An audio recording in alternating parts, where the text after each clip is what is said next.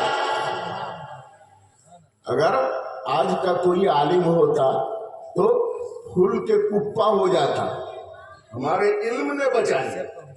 کتنے بڑے ہم عالم ہیں، لیکن وہ اللہ کے سچے بندے تھے، اللہ کے مقرب بندے تھے، اللہ کے محبوب بندے تھے۔ شیطان کا زور نہیں چل سکتا ہے، شیطان کا داؤ پیچ نہیں چل سکتا ہے۔ غوث اعظم نے پھر استغفر اللہ کہا، لا حول ولا قوت الا باللہ۔ اے شیطان ملعون، تو ملعون ہے، یاد رکھ تو عبد القادر سے اس کا ایمان چھیننا چاہتا ہے، تو سن لے مجھے میرے علم نے نہیں بچایا، مجھے بچایا تو میرے رب کے فضل و کرم۔ سبحان اللہ، سبحان اللہ۔ حضرات گرامی، شیطان کا وسوسہ چلا، شیطان کا زور چلا نہیں چلا، تو یہ اللہ کے محبوب بندے ہیں، ان پر شیطان کا زور نہیں چلتا ہے، شیطان ان کو بہکا نہیں سکتے ہیں، تو یہ اللہ کی حفاظت میں ہیں، یہ بندے اللہ کی حفاظت میں ہیں۔ تو جب یہ اللہ کی حفاظت میں ہیں تو اے بندو، اے ایمان والو، ایمان کی دولت کی حفاظت چاہتے ہو، عمل کی دولت کی حفاظت چاہتے ہو، تو ان کے ساتھ ہو جاؤ جو اللہ کی حفاظت میں۔ جی سبحان اللہ۔ اے ایمان والو، اللہ سے ڈرو اور سچوں کے ساتھ ہو جاؤ۔ سچوں کے ساتھ ہونے کا یہی سبب ہے میرے دوستو، یہی حکمت ہے۔ اگر ہم غوث اعظم کی صحبت میں آ جائیں گے، ان کی ہم پناہ میں آ جائیں گے، تو وہ اللہ کی پناہ میں ہیں، تو ہمارا ایمان بچ جائے گا، ہمارا عمل بچ جائے گا۔ خواجہ اجمیری کی صحبت اختیار کریں گے، ہمارا ایمان بچ جائے گا، عمل صالح بچ جائے گا۔ اللہ کے نیک بندوں کی صحبت میں رہیں گے، ہمارا دین و ایمان بچا رہے گا، ہمارا عمل بچا رہے گا۔ اس لیے رب نے فرمایا کہ ایمان والو تقوی حاصل کرو۔ اب ایمان اور تقوی مل جانے کے بعد تم گھمنڈ میں مت آنا، غرور و تکبر میں مت آنا۔ ایمان اور عمل کو بچانا ہے تو سچوں کے ساتھ ساتھ رہنا۔ حضرات گرامی، یہاں پر کچھ لوگ کنفیوژن پیدا کرتے ہیں، آپ کے یہاں بھی ہوں گے، ہر علاقے میں ہوتے ہیں کہ یہ تو مر گئے، مر کر مٹی میں مل گئے۔ ایسے ہی مولانا ابو الوفا فصیحی رحمت اللہ تعالی علیہ نے ایسے شخص کو جواب دیا تھا۔ اس نے کتاب میں لکھا تھا کہ یہ تو مر کر مٹی میں مل گئے، سڑ گل گئے ہیں، تو پھر ان سے مانگنے کا کیا فائدہ، یہ ہماری مدد کیا کریں گے۔ اس بد عقیدے نے اپنی کتاب کے اندر یہ لکھا تھا۔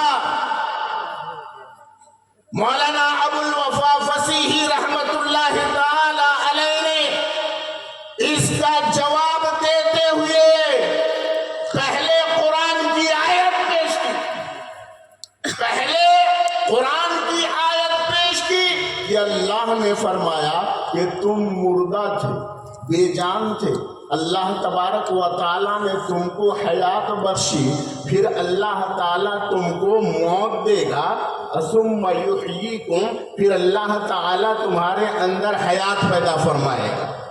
تو موت کے بعد حیات، موت کے بعد زندگی، یہ تو عام مسلمانوں کی زندگی ہے۔ عام مسلمانوں کو بھی زندہ کیا جائے گا نا، موت کے بعد زندہ کیا جائے گا نا، بلکہ جن کے پاس ایمان نہیں ہے تو ان کو بھی زندہ کیا جائے گا، زندہ کیا جائے گا نا۔ اب زندگی میں فرق ہے، انہیں زندہ کیا جائے گا لیکن ان کی روحوں کو سجین میں قید کر کے رکھا جائے گا۔